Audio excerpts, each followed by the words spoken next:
Indie Mogul.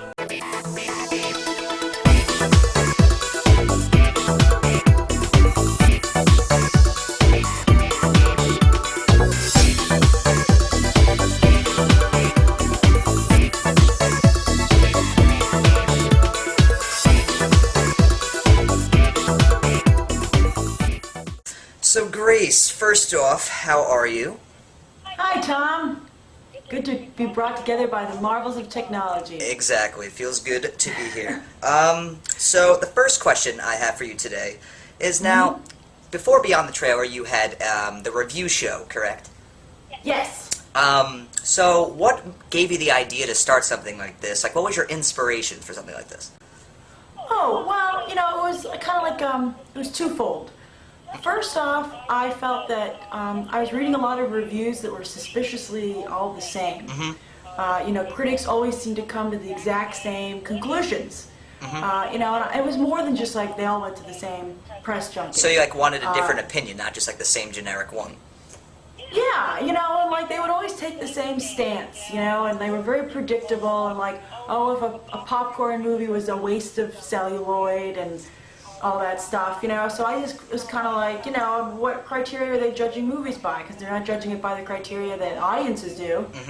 And then the second thing is that, you know, when you're at a movie theater, you don't, it's a shared experience. But exactly. It's like, you can't turn and talk to the person next to you and be like, so what'd you think? Exactly. No, that's kind of awkward.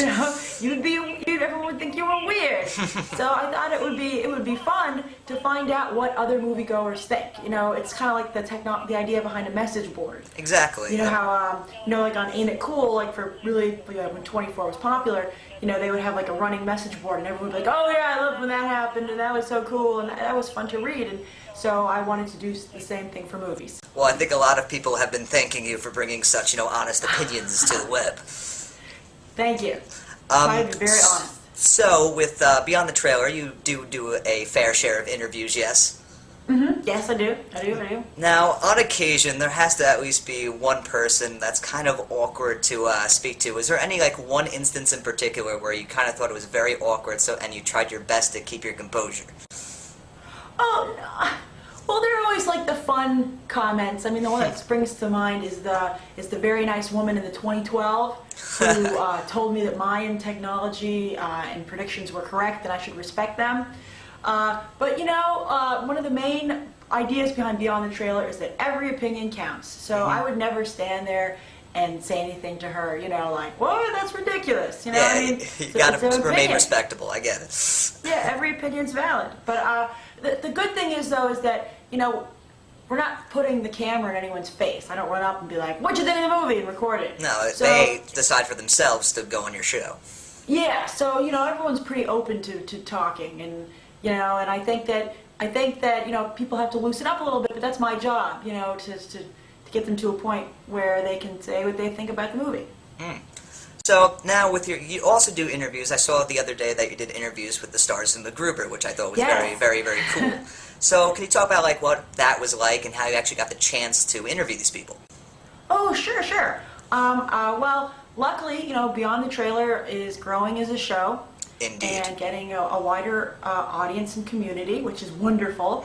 And Relativity Media contacted me and asked me if I wanted to come and be part of the press junket, which was a really big honor, and it was very exciting, you know, to kind of like to dip a toe in that world.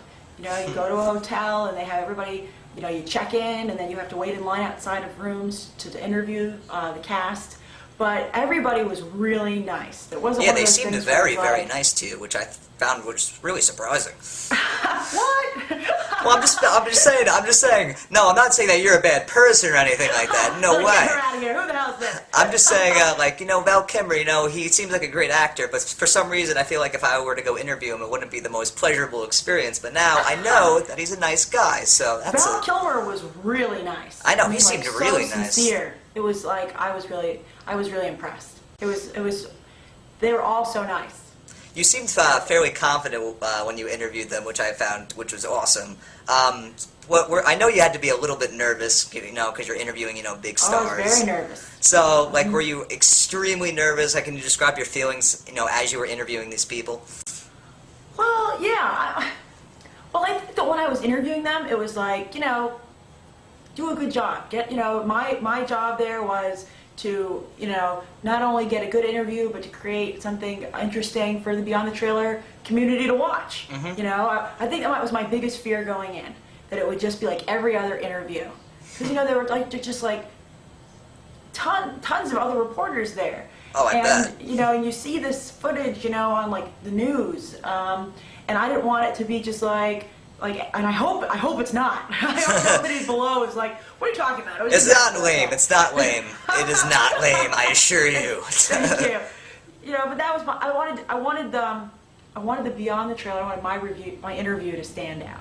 Yeah, and I don't think it was a horrible interview. I thought it was pretty damn impressive, you know, for like a first, you know, big movie star interview. I just want to say that because I know if it was my first interview, I probably would. It would just be horrible. I could just say that right now.